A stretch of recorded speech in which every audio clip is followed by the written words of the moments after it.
இன்னும் எனக்கு ஒரு விஷயம் ஞாபகம் இருக்கிறது. மட்டக்களப்பு இந்த கள்ளியங்காட்டு வளவை சில சக்திகள் அபகரித்துக் கொண்டு வேறு மத தேவைகளுக்காக பயன்படுத்திய போது அங்கே உள்ள கோட்டுமணியில் மக்கள் மிகவும் பதறிப்போனார்கள். ஓடி வந்து இங்கே எல்லா அரசியல்வாதிகள் சென்றார்கள். சம்மேளனத்தில் இல்ல சம்மேளன பாராளுமன்றத்தில் பேச முடியாது, நான் பாராளுமன்றத்தில் பேச முடியாது, இதனை பாராளுமன்றத்தில் பேசுங்கள் சொல்லி அத்தனை ஆவணங்களையும் நம்ம மாவட்டத்தில் இருக்கிற 2 பாராளுமன்ற உறுப்பினர்கள் பிரதி மந்திரிகள் 2 பேரிடம் கொடுத்தோம். ஒருவர் பேசினார். இதைத்தான் மக்கள் இப்போது கேட்க வேண்டும். தேர்தலுக்கு வருகிறீர்கள், புதிதாக மக்கள் ஆணை கேட்கிறீர்கள். புதிய மக்கள் ஆணை ஒரு பக்கம் இருக்கட்டும், பழைய மக்கள் ஆணைக்கு நீங்கள் என்ன செய்கிறீர்கள்?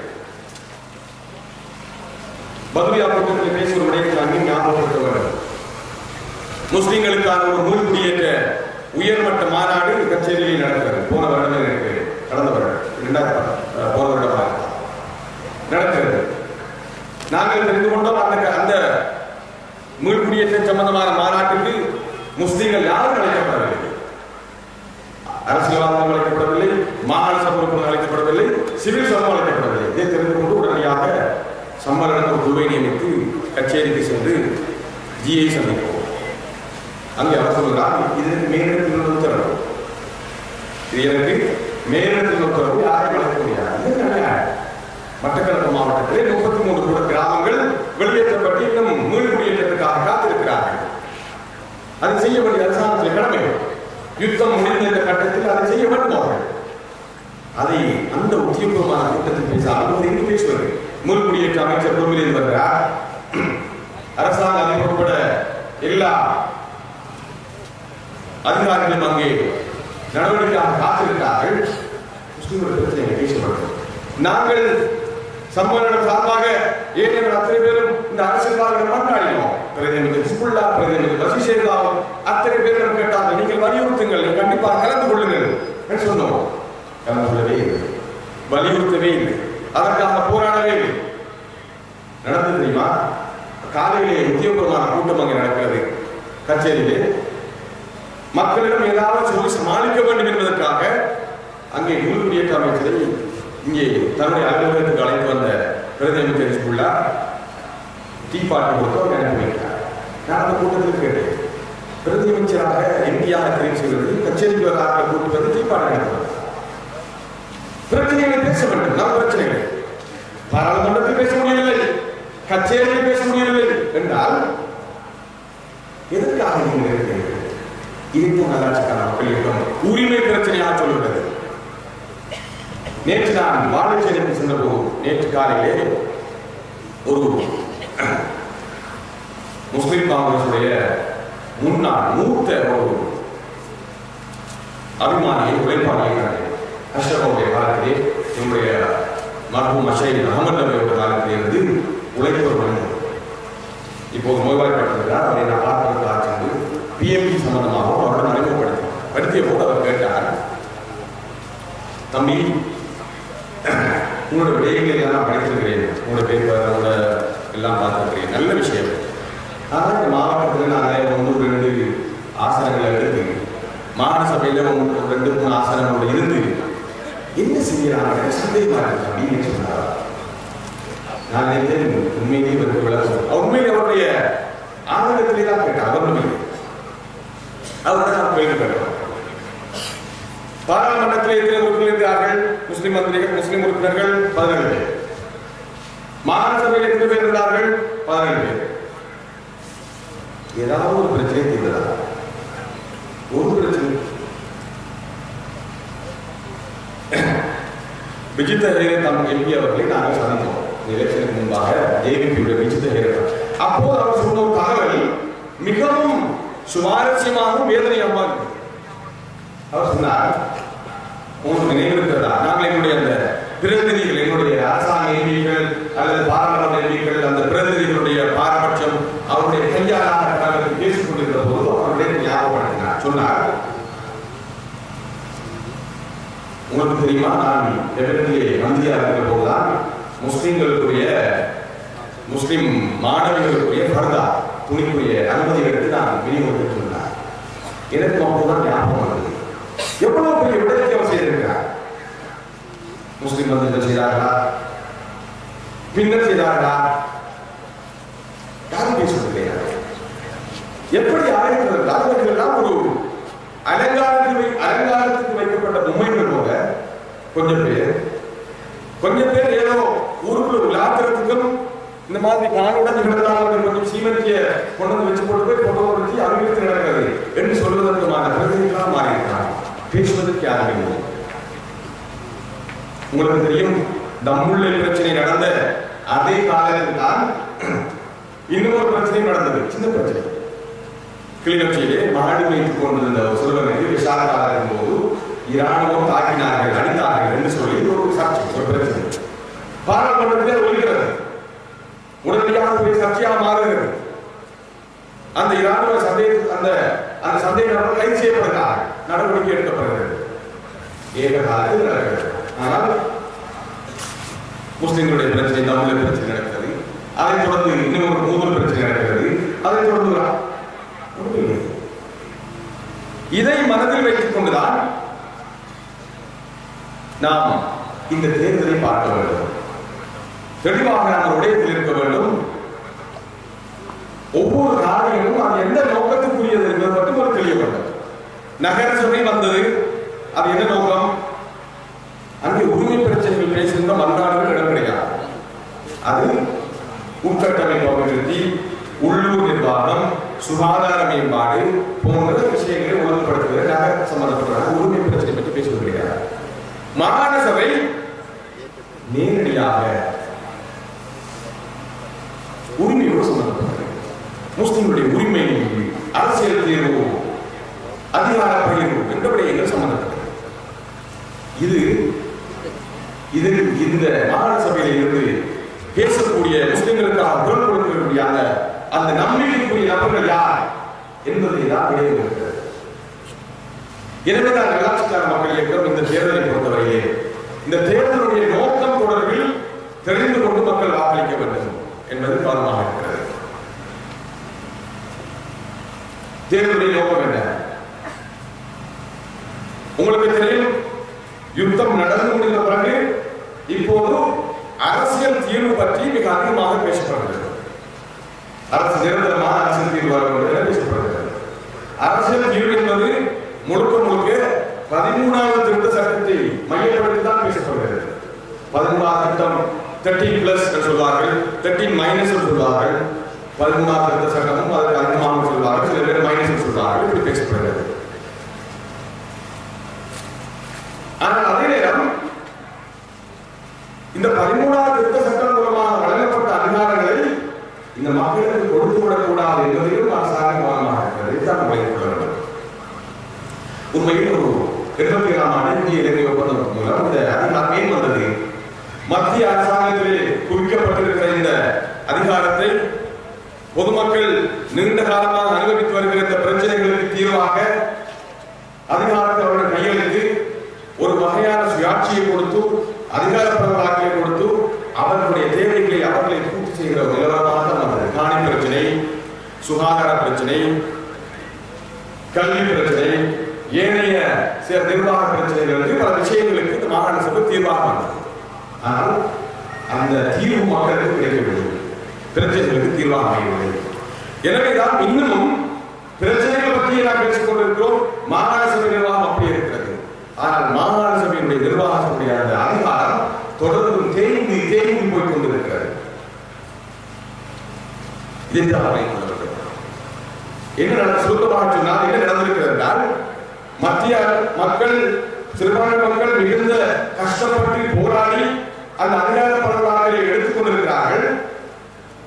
மத்திய அரசாங்கம் அதனை மிகவும் சிரமப்பட்டு மாகாணத்தில் கொடுத்திருந்த அதிகாரத்தை மாகாணத்திலிருந்து இந்த அரசாங்கத்தின் முகவர்கள் திரும்பவும் மத்திய அரசாங்கத்திடம் கொடுத்திருக்கிறார்கள்.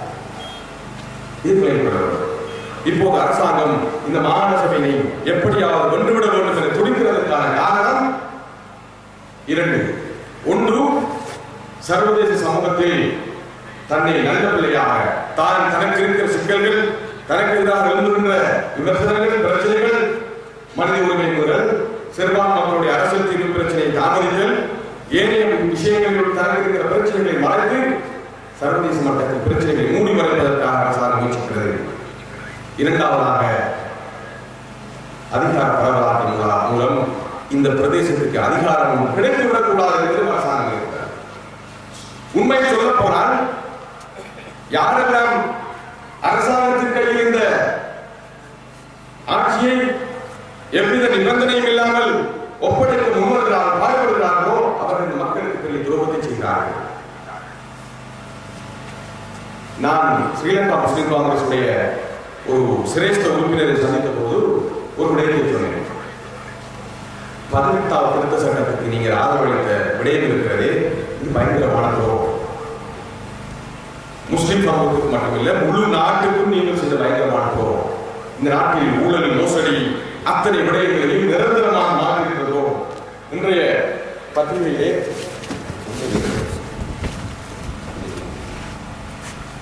இன்றைய இந்த பத்திரிகையை பார்த்தபோது எனக்கு மிகவும் வேதனையாக இருந்தது.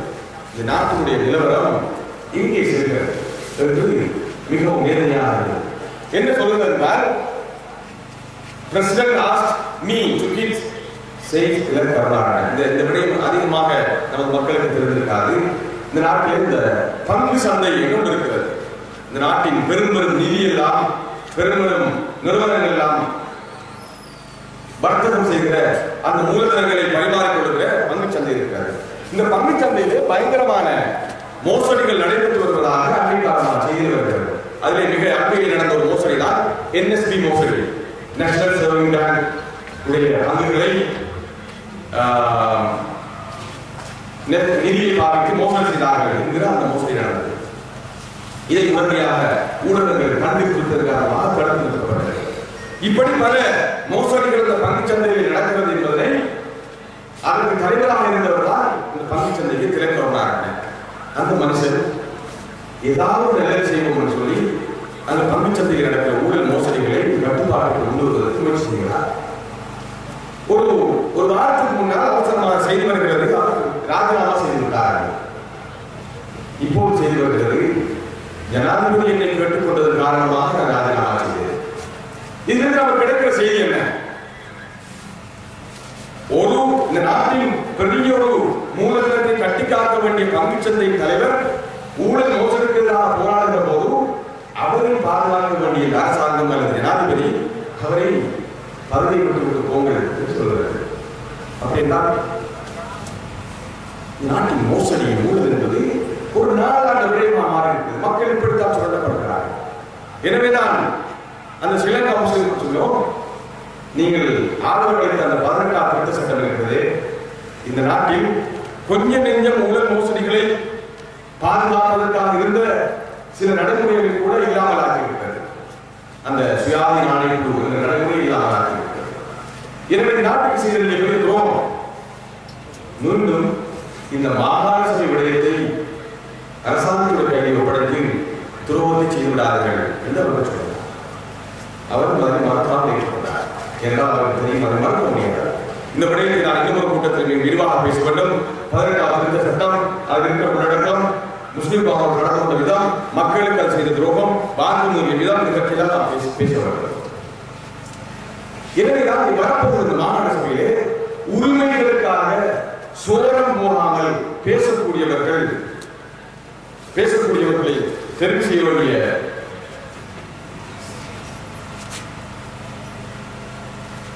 ஒரு அவசியம், ஒரு நிர்பந்தம், ஒரு கண்டிப்பான தேவை நமக்கு இருக்கிறது. எனவே நான் நல்லாட்சிக்கார மக்கள் உங்களுக்கு நான் இருக்கிறேன்.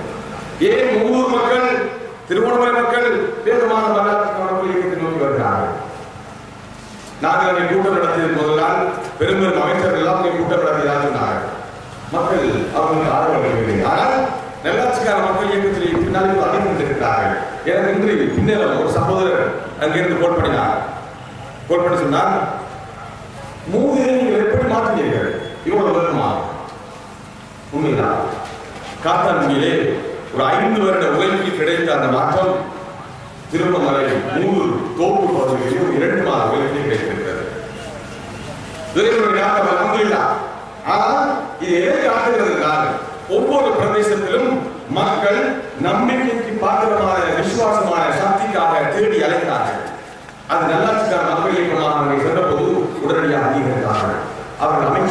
பார்க்கவில்லை, பெரும்பெரும் அரசியல் அதிகாரத்தை பார்க்கவில்லை. அவர்கள் நம்பிக்கையாளர்கள் பார்த்தார்கள், அதற்காக பேசுவதற்கு வேண்டும் பார்த்தார்கள். எனவேதான் இந்த தேர்தலில் காத்தாங்குடி மக்களுக்கு கடந்த 25 வருடமாக மாறி மாறி துரோகம் செய்த மக்களின் வாக்குறுதிகளை நிறுவிய அந்த நபர்களுக்கெல்லாம் பதிலாக ஒரு நம்பிக்கைக்கு பாத்திரமான சக்தியை தெரிவு செய்யக்கூடிய சந்தர்ப்பத்தை இறைவன் வந்திருக்கிறார். இது நாம் மண்ணாக்கி விடக்கூடாது. நான் நேற்றும் சில உலமாக்களோடு பேசுகிற போது ஒரு விடயத்தை சொன்னோம். நேற்றைய துண்டு பிரசுரத்தில் நாம் அந்த விடயத்தை சொல்லியிருக்கோம். ஏன் நல்லாட்சிக்கார மக்கள் இயக்கம் என்பது நம்பிக்கைக்கு பாத்திரமான தெரிவு சொல்றோம். தெளிவாக நீங்கள் கொள்ள வேண்டும். இருக்கிற ஏனைய கட்சிகளோடு நீங்கள் ஒப்பிட்டு பார்க்க வேண்டும்.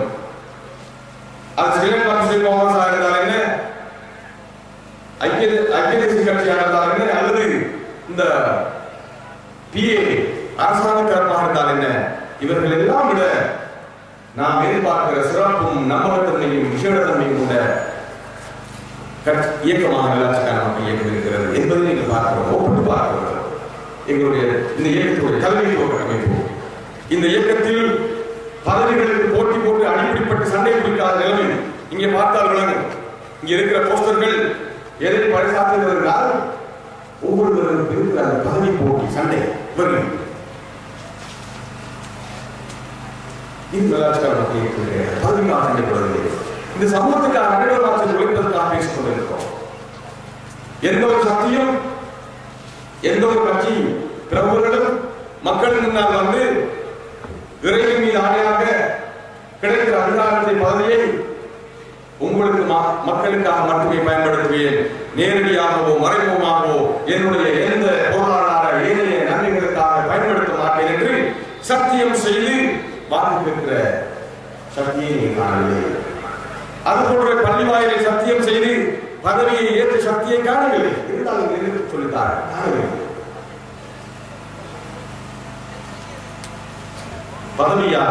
பதவிக்காக வாய்ப்புகளுக்காக சோழம் போன சக்தியாக நல்லாட்சிக்கான மக்கள் சோழம் போவார் ஒரே ஒரு சக்தி.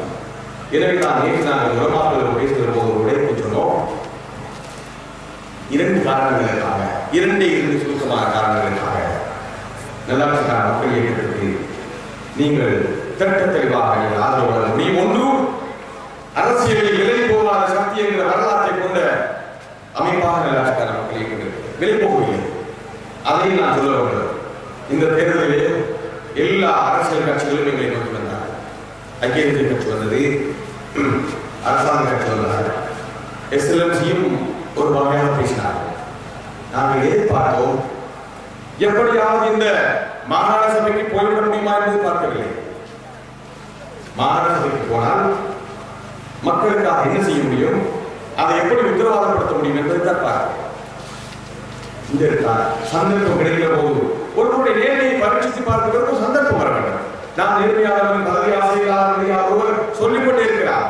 ஆனால் பதவிக்கான வாய்ப்பு வருகிற போது அதற்கு நடந்து போகிறார், பதவியில் இருக்கிற போது அதற்கு நடந்து போகிறார், பதவியில் இருக்கிற போது பதவியா சமூகமாக வருகிற போது அதற்கு நடந்து போகிறார் என்பதைத்தான் நாம் பார்க்க வேண்டும். நல்லாட்சிக்கான மக்களுக்கு நிரூபித்து இருக்கிறது. பதவிக்காக யாரிடமும் சமூகத்தின் நன்மைகளை பொருட்கள் சேரவில்லை. இந்த தேர்தலிலே அரசாங்க தரப்பிலே போட்டிவிட்டு அங்கே மாகாண சபை உறுப்பினராக செல்வது என்பது எந்த வகையில் சமூகத்துக்கு பிரயோசனமற்றது என்பதால் நாங்கள் போகிறோம்.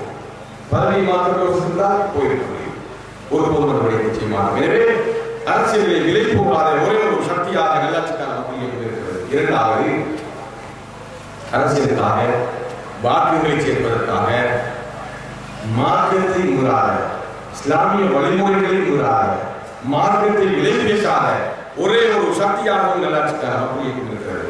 இது எந்த விதமான பரீட்சையை நீங்கள் வைத்து பார்க்க முடியும். இவர்கள் இப்படி நடந்தார்களா, அப்படி நடந்தார்களா, இன்னைய விடயத்தை விட்டு ஒருபோதும் செய்வதில்லை. மோசடி இல்லாமல், கள்ளவாக்கு இல்லாமல், மார்க்கத்தின் விழுமியங்களை அதன் வழிமுறைகளை மீறாமல் கண்டிப்பாக செய்ய வேண்டும் என்பதை நான் உறுதியாக இருக்கிறோம். சில சகோதரர்களிடம் பலரும் சொல்லியிருக்கிறார்கள், இப்படி எல்லாம் செய்தி எப்போது நீங்கள் உருப்பட போகிறீர்கள். நாம் அவர்களுக்காக நாங்கள் மனதிலே பரிதாபப்படுவோம். ஒரு முஸ்லிமுடைய லட்சியம், ஒரு முஸ்லிமுக்கு இருக்கக்கூடிய உயர்ந்த லட்சியம் பாராளுமன்றத்துக்கு செல்வதா, மானசபைக்கு செல்லலாம், நிம்மதியான கபருக்கு செல்ல வேண்டும். இறைவனுடைய பொருத்தத்தோடும் இறைவனுடைய அருளை பெற்று இறைவனுடைய மன்னிப்பை பெற்றவர்களாக நிம்மதியான வாழ்வோடு கபருக்கு செல்ல வேண்டும் என்பதுதான் ஒவ்வொரு முஸ்லிமுடைய வாழ்க்கையோட லட்சியம். இந்த லட்சியத்துக்கு அப்பால் தான் அத்தனை விடயங்கள். இந்த லட்சியத்துக்கு முன்னாக எல்லோரும் விடயம் வர முடியாது.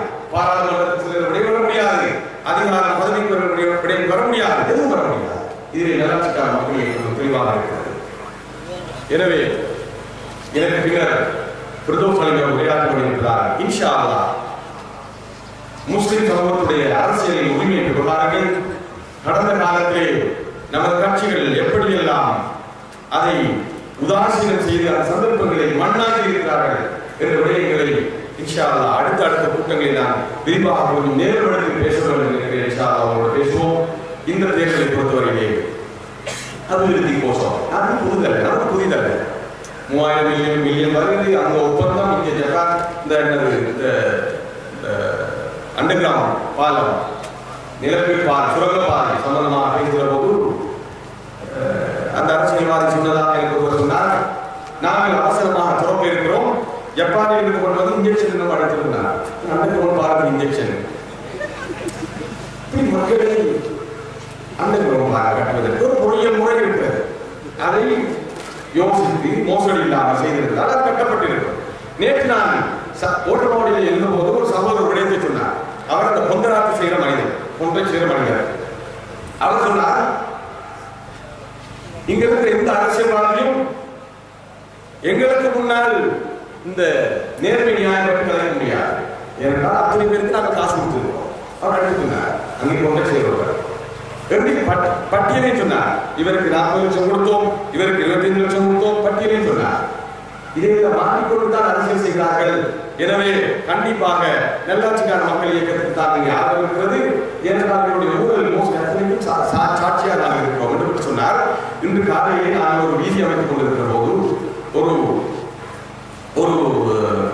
தொழில்நுட்ப உத்தியோகத்தர் அந்த பகுதியை அந்த நாடு சபையில் கோபுரத்துக்கு வந்து அந்த மிக்சரை பார்த்து எப்படி கேட்டார்.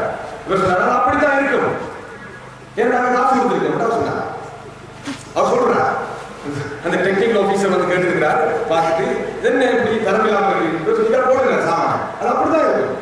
ஏன்னா சிலருக்கு காசு கொடுத்துருக்கீங்க, சிலருக்கு காசு கொடுத்தாலே எல்லாம் செய்யலாம். இதுதான் ஏதாவது ஒவ்வொரு வீடுகளையும் நாங்கள் பார்க்கிறோம், ஒவ்வொரு போடப்பட்ட அபிவிருத்திகளையும் பார்க்கிறோம். ஏன் மண்ணாடி போகிறதுனால் மண் மாத்திரமே அங்கே மிஞ்சி இருப்பது சிவனை தவிர. எனவே அபிவிருத்தி திட்டங்கள் மண்ணாடி போகிறது சொல்லலாம். இப்படி தான் மோசடி நடந்து கொண்டிருக்கிறது.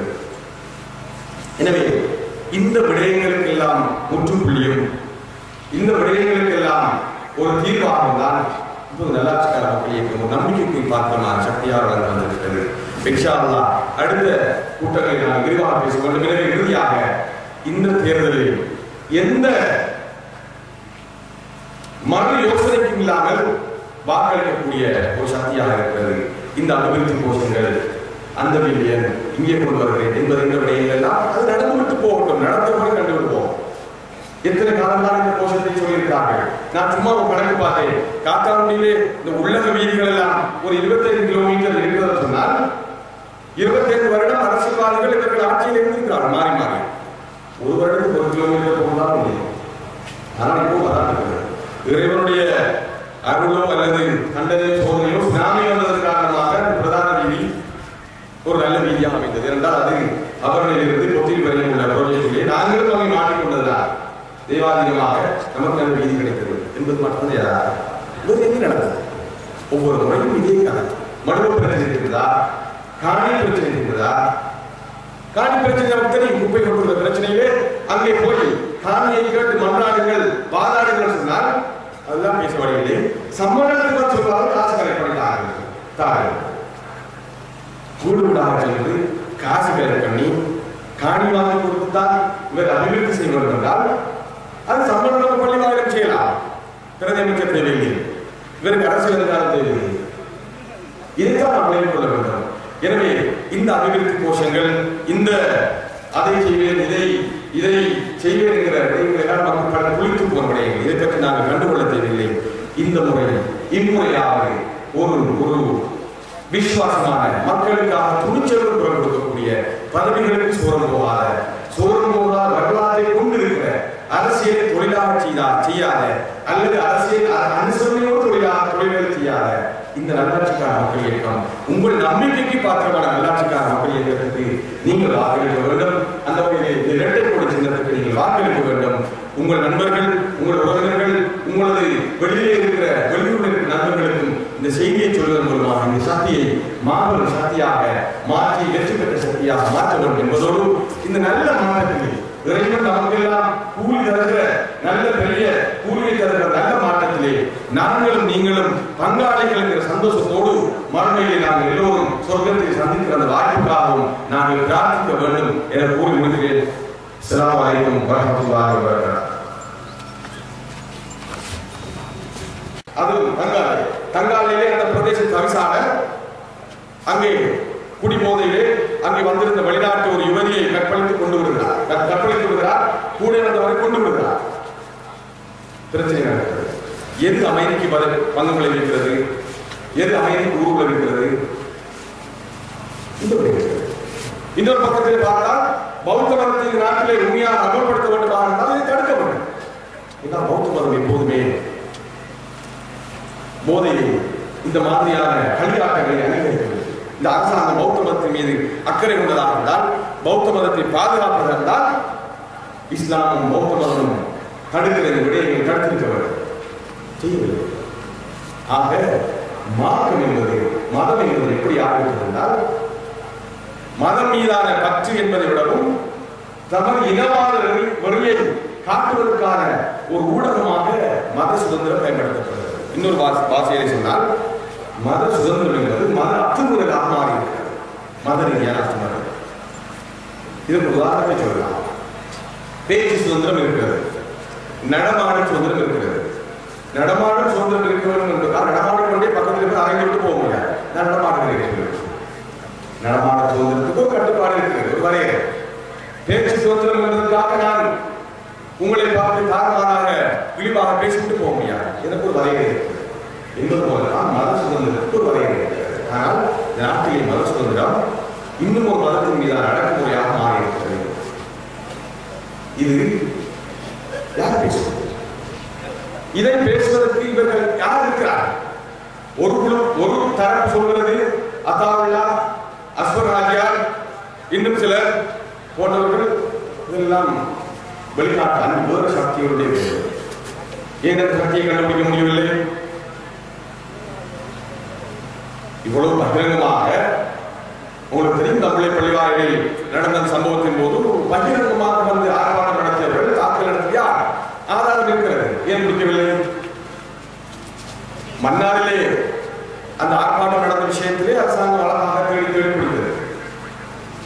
ஆர்ப்பாட்டம் நடத்தியவர்களே என்னுடைய ஏன் நம்மளை பிடிக்கவில்லை? அதை நியாயப்படுத்துவதற்காக நமக்கு குரல் கொடுக்க வேண்டியது இருக்கிறார்கள். இதைத்தான் துரோகத்தனம் சொல்றோம். இன்னொரு பக்கத்திலே தேர்தலுக்காக மட்டும் பிரிந்திருக்கிற முஸ்லிம் காங்கிரஸ் மக்களை இந்த தேர்தல் வாக்களியுங்கள் பேசுகிறார்கள். இது அநியாயம். தேர்தல் வரலாற்றா பேச மாட்டீங்களோ? பேசியிருக்க வேண்டும். நீங்கள் அதான் உங்களுடைய கடமை. கடந்த 25 வருடமாக ஒவ்வொரு தேர்தலிலும் இப்படித்தான் மக்களுக்காக சொல்லி வாக்குகளை எடுத்துக்கொண்டு சென்றீர்கள். பதவியிலே இருக்கிறீர்கள், அரசாங்கத்திலே பங்காளியாக இருக்கிறீர்கள். பேசியாக வேணும். பேசினீர்களா? நேற்று இங்கே பேசிய முஸ்லிம் காங்கிரஸ் முக்கியஸ்தர் மணித்தியால கணக்கில் பேசினார் செய்தி. ஐயா, ஒரு 2 நிமிஷமாக பழங்களில் பேசக்கூடாது. மணித்தியாளர்களுக்கு மோசமாக நம்முடைய பேச என்ன புண்ணியம்? பார்லிமெண்ட் இருக்குது, சட்டத்துறை இருக்குது, அதுக்குத்தான் உங்களுக்கு சம்பளம் வந்து வாகனம் வந்துவிட்டால் அங்கே வாய்மூடி இருந்து விடுவதற்கு மணித்தியால். இதைத்தான் நாங்கள் சொல்லுவோம்.